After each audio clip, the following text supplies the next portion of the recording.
joyous to be introduced by the Dean and my former small group colleague.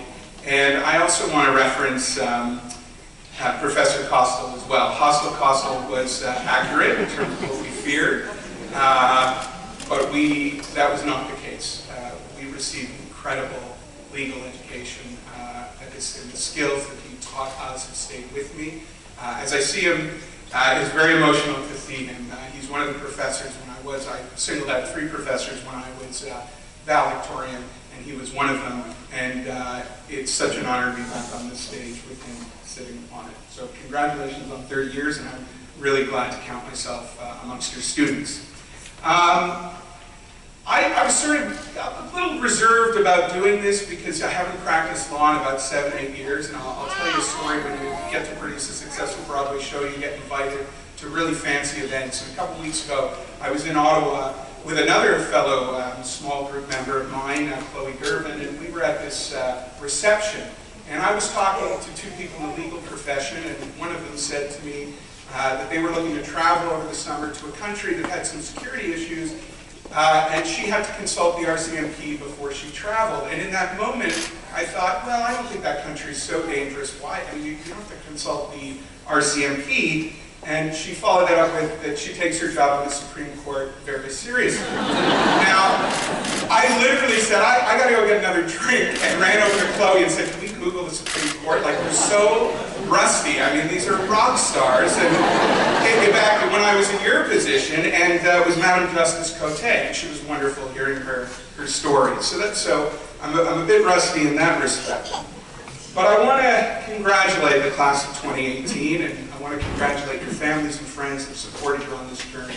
It's certainly a milestone day that I had the privilege of participating in 17 years ago on June 5th, 2001, the date of our ceremony and convocation. It's one of the days in your life that you never forget.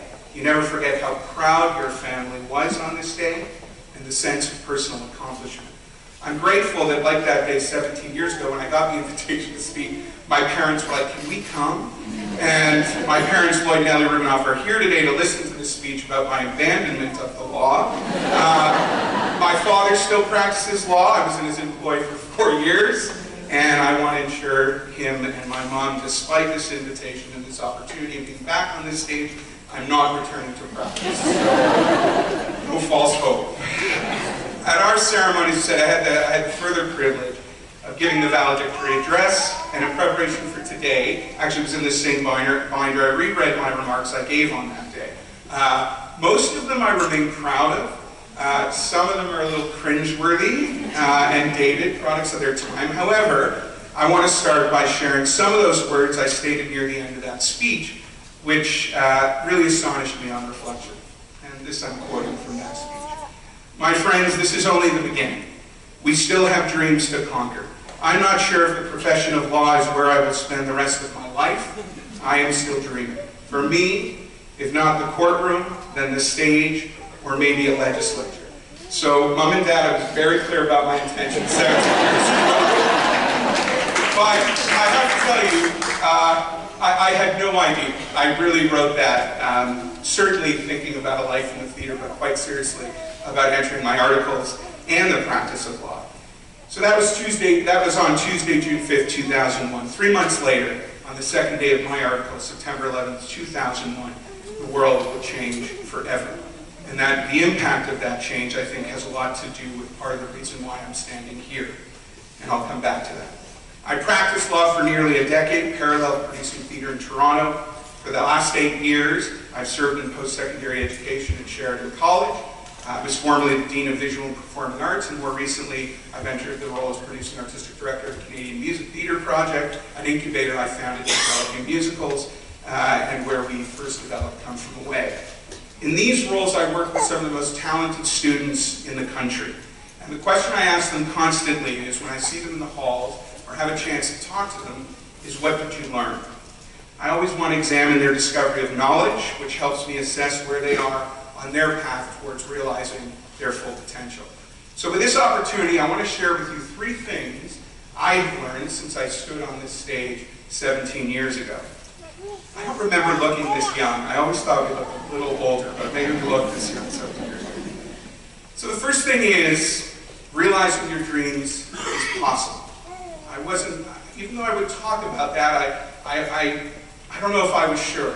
And boy, life has changed. I'm proof that the totality of my journey, including graduating from this great law school, allowed me to fulfill that.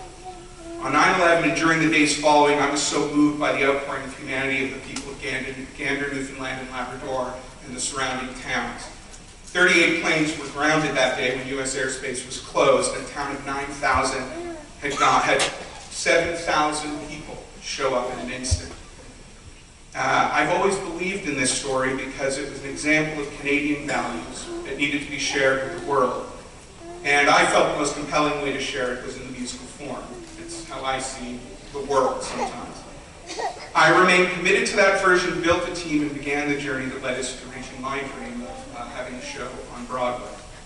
The last few years have been the most surreal of my life. It has included a fairy tale Broadway opening night, rave reviews in the New York Times, hosting Prime Minister Trudeau and Ivanka Trump, which I can tell you was one of the craziest nights of my life. Further to that story, that happened in the Washington Post that weekend. There was kind of a gossipy columnist where the President of the United States was debating whether he was going to come see our show. His New York advisors were telling him to come. Steve Bannon was saying, don't go, go to something else. And the President was quoted as saying, absolutely not. He would not attend Come From Away, and he'd send him on to Trump.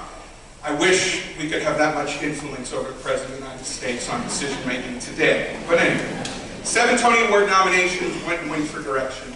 Canadian company in Toronto, multiple companies are about to open around the world. Come From Away has changed lives and impacted so many that have received its message of kindness and humanity. Especially at this time of political turmoil, this story is resonating around the world. And I feel very lucky to be in a position now to tell our stories. Some of the stories we're proud of as Canadians, and some of the stories we're not as proud of. And I'm always thinking about the law and, you know, my role as a lawyer, what the role of a lawyer is, or a graduate of law school. One of the stories that we've brought to the stage and we continue to develop is about Mark Hall, who in 2002 was prevented from taking his boyfriend to his Catholic high school prom. He sought an injunction to be allowed to take him, and he won that case. We now are telling that story in musical form, so we have lawyers that are singing and dancing. But that took place in 2002. We're going to do that show at the Grand Theater just down the street with high school students. And when we announced it, the public school board in this area and the Catholic school board, they give $15,000 to support this. They both pulled funding because of the content of the show. The public school board reconsidered the decision. The Catholic school board did not. And I still feel a sense of we're still fighting these issues. They're still relevant. And although I can't do much as a lawyer, I do have the skills to share that in a very different way. And I'm grateful that I have those skills and that voice. I've been able to go do a lot of work in China, where we're working with the Chinese on telling new stories in the musical form, and I'm very proud of that work, and bringing new messages to those communities. What I learned was be passionate about what you do. I hope you're sensing it from me, that, you know, entering the legal profession will have its challenges, but find the joy in your work. If your dreams lead you elsewhere, pursue them. Your education has given you the tools to do extraordinary things. My legal training taught me how to communicate effectively and persuasively, how to think critically and creatively, how to negotiate firmly and problem-solve complex problems. These are all skills you need in the theater because in my business, the drama doesn't always stay on the stage. The second thing I have learned since I was on this stage is to embrace and learn from your failure. And that might seem, you know, not something we should talk about on this day, but I believe our quest for perfection builds a sophisticated avoidance of failure system in us. However, failure is inevitable and I believe healthy. It is through my many failures over these last years that I became better and smarter at what I do. Learning from failure motivated me to work harder. It allowed me to be a better teacher and mentor to my students. It has made me more patient and compassionate. And I know I see in my own students the struggle young people endure with mental health, and I believe one way in which we can deal with that, and one way that is exacerbated, is through the way one deals with failure and how it impacts that struggle. Learning through failure has allowed me to navigate it and use it as a powerful tool to propel me forward. The success I have achieved would not have happened had I not endured some of the most difficult and heartbreaking setbacks. You have made it this far, which is a sign of your intellect and your personal strength. You will doubt yourself many times on the next part of your journey. But I encourage you to remember, learning does not cease today.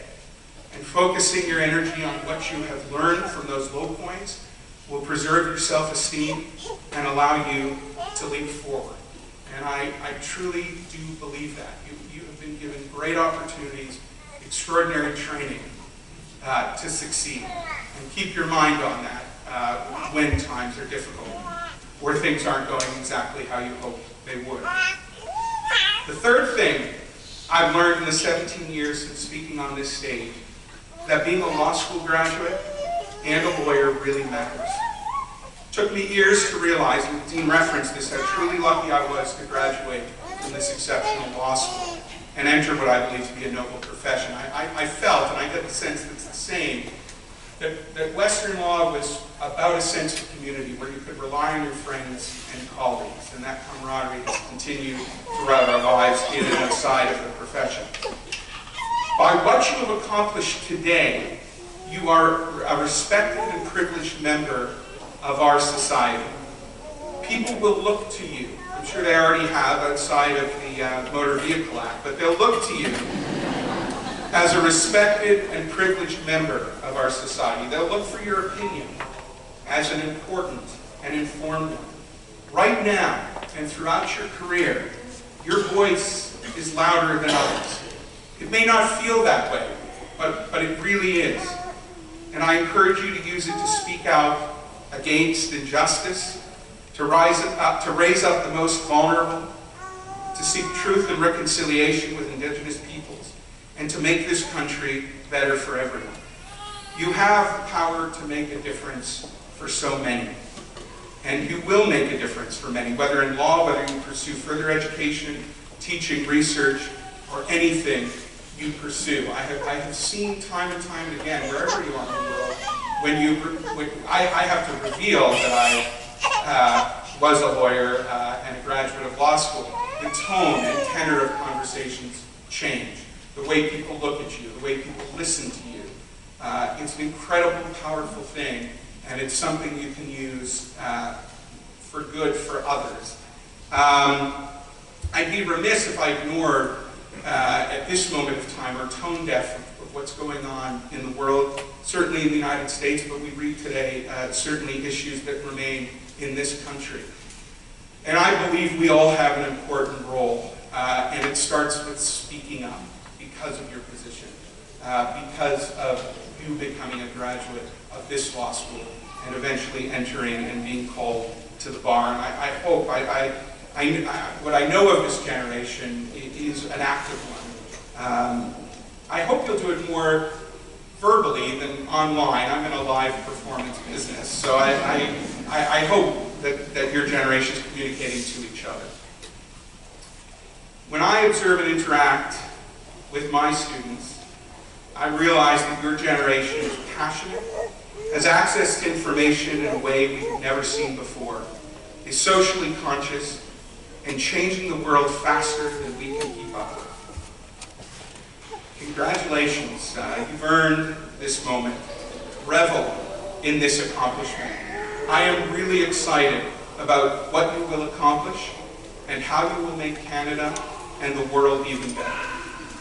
And on this day, I wish you lots of success, happiness, and good health as you go forward and pursue your dreams.